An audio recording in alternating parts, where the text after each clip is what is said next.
Hi everybody, welcome back to BigRedEDC. Man, I hope everybody's week got started off on a good note. Mine, wasn't so good. Found out some of our work got pushed back, which means I might be working this upcoming Saturday, which is okay, because it's overtime. Overtime is nice, but since I work evenings, that could put Saturday Knife Live in jeopardy this week. So, kind of right now what I'm thinking is I'm probably just going to go on with it. It'll probably be a little bit later than normal, but hey, we'll see what happens. But also something else I wanted to point out, guys. I know I've mentioned a few times that I started my BigRedEDC page on Facebook. Well, just went over 100 followers there. Thought that was really cool, so I'm doing a little bit of a giveaway. So if you want a chance to win a little bit of BigRedEDC swag and a little knife, I'll show you. Of course, I'm giving away one of the Bushmaster Bushcraft field folders. It's pretty much the channel knife now. And I tell you what, my good buddy Woodland Tactical just did we'll call it a hard use test on it. And for a $10 and possibly a $5 knife, if you get it on a buy one, get one, it held up pretty darn well. Then, of course, there's some swag, there's some stickers, and a couple of these new silicone bands, BigRedEDC silicone bands on there. So get on over to Facebook, like the page, leave a comment on it's posted right at the top so you can't miss it. So if you want a chance at winning a little bit of BigRedEDC swag, check out BigRedEDC on Facebook. But I tell you what, let's talk about a knife. And today we're talking about the QSP Phoenix. Now, I was very interested in getting a look at the Phoenix because if you will recall, I just reviewed the QSP Erased, a fixed blade, pretty recently, a week or so ago. And unfortunately, that knife left a little bit to be desired in pretty much the quality and QC factor. So I was really interested in checking out a folder from QSP. This is the first folder I have had from them. So let's check it out. As I said, this is the QSP Phoenix. Now, this was provided by QSP to the Pass Around group for review. So once again, thank you very much to them. We do greatly appreciate it. You see there the QSP's got the sand, they call it sand colored, G10 scales over a stainless steel frame. If we can look in there, you can see there is a bit of milling going on. Some small milling done there. And there you go, there's some decent milling done there for weight reduction. You do have about let's call it a 40% G10 backspacer there. You do have a reversible stainless steel pocket clip, tip-up carry, and if you'll check it out there, that is a pretty decently deep carry pocket clip. You do not have a whole lot sticking out of, you will not have a whole lot out of your pocket, which I like that very much. Deep carry pocket clips are my friend. Got a 5-inch handle length on it, so a good, decent handle. Lanyard hole here. And you will notice when you do have for the pocket clip, you do have an insert on the opposite side to kind of keep grit and grime from getting in the void that is left. So that's kind of cool. I am digging that. The Phoenix is a manual flipper, riding on a ball bearing pivot,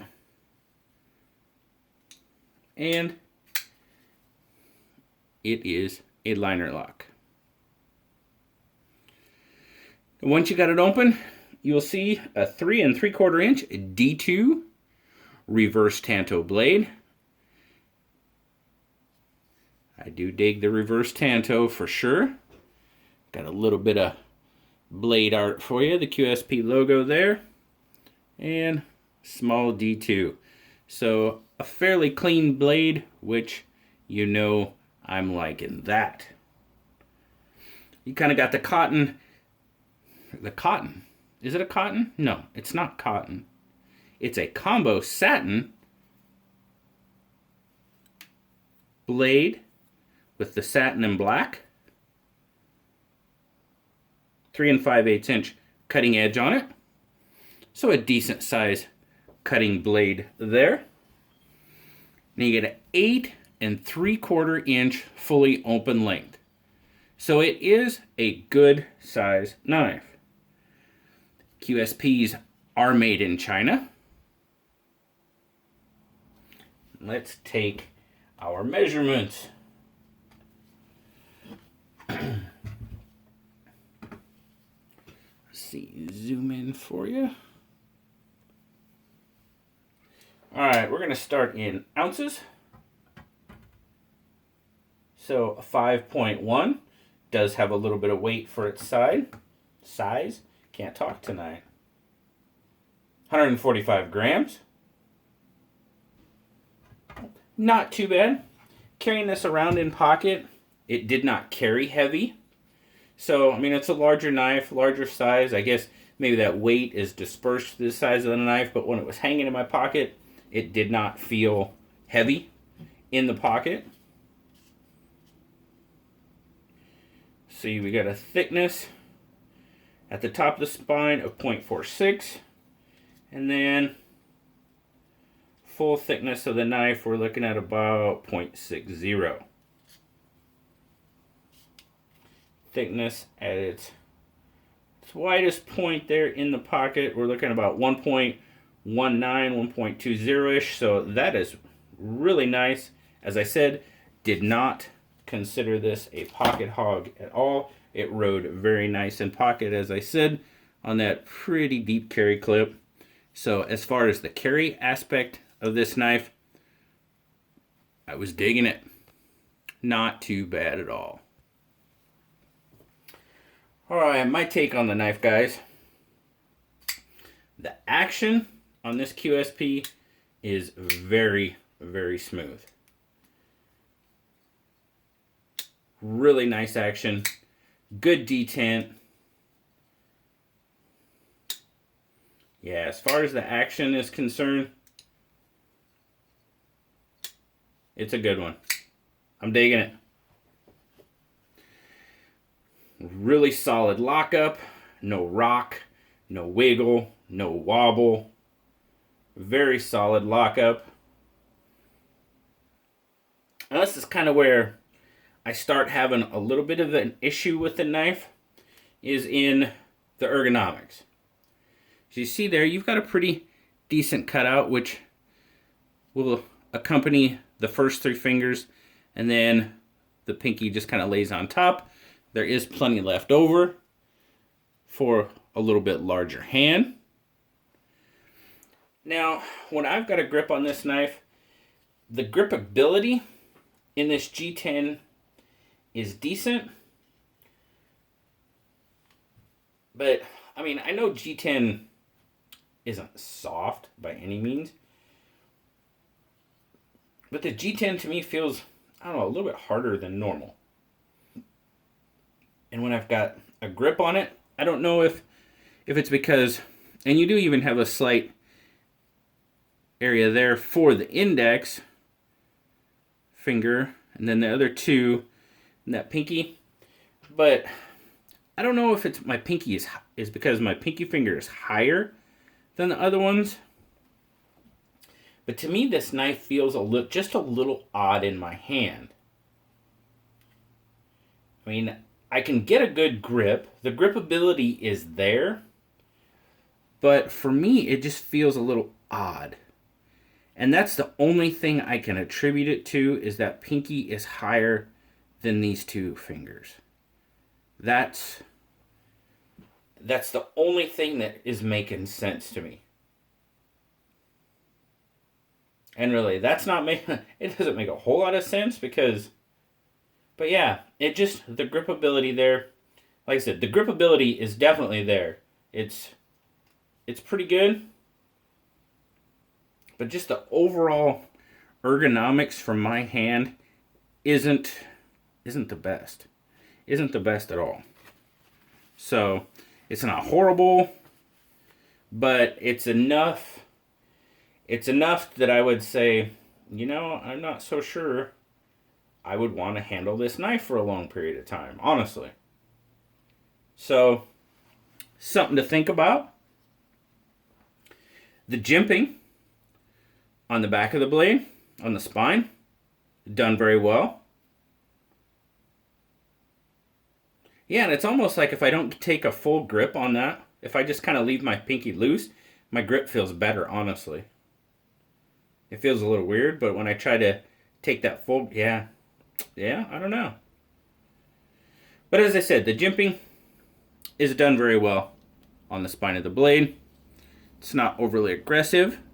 It's fairly shallow, but it does its job and does its job well. I really like the blade.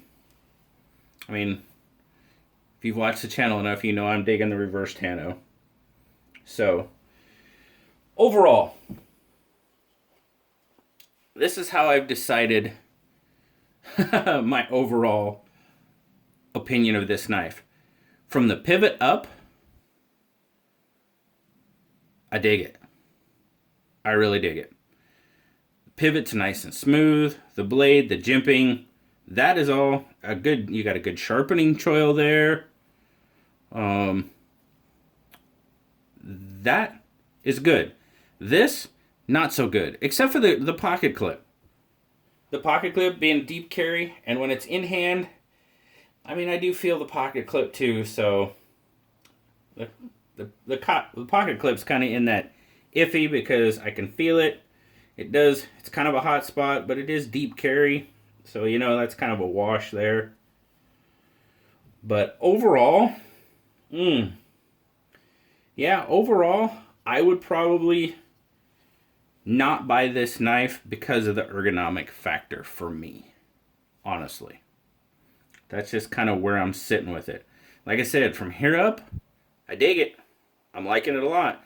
From here down, not so much. And the other thing that I did forget to mention is on this liner lock. Not doing it now, and it's probably not going to because I want to say it. But there is a little bit of lock stick going on. Now there, did you see that one? That was a pretty decent stick there. And I know it's going to be really hard. No, that one didn't do it. I'm sorry, guys. I'll try to... There you go. That was a pretty decent lock stick there. When it's engaged, you're looking at about... I'd say pushing 30% lockup. But you do, at times, not all the time, but you do get some very noticeable lock stick on it. So, is that a huge issue? No. Excuse me. No, it's not a huge issue. I know it is for some people. For me, it's not a big deal, but one of those things that I thought I should point out. Blue gave it a 7.5. He's like, yeah, the pivot and the handle, or the pivot and the blade are great, but if you can't hold on to it, you're probably not going to use it. And he's right. The handle is a big deterrent for me. So, they do retail for right around $50. So, you know, it's not a bad price for what you get as far as materials go. But, yeah, for me, yeah, that's not even, you know, the pretty decent price. That's not really enough to push me past that handle. So, there it is. The QSP Phoenix is probably a no-go for BigRedEDC. But, there again, it's different for everybody. Just because I am not crazy about it doesn't mean other people don't like it. or do like it. So, you know, it's the way it goes. Again, I do want to thank QSP for providing this knife for review. And this is actually, I've been looking at QSP. This was one of the models that I was looking at, you know, thinking about maybe buying and trying out. And now I know. So I really do appreciate QSP doing that. I know it doesn't do much for their sales, that now I don't really want one, but, you know, it's great to be able to get a knife in hand and really figure out if it's going to be for you or not. But as always, guys, thank you so much for watching. I'm keeping my fingers crossed for Saturday Knife Live. This Saturday night, we'll just have to see how it goes. Again, check out BigRedEDC on Facebook if you want a chance to win a little BigRedEDC swag. Like the channel, leave a comment on the post. As always, guys, like, subscribe, leave me a comment. I love talking to y'all. And until next time, I'll talk to y'all later. Bye-bye.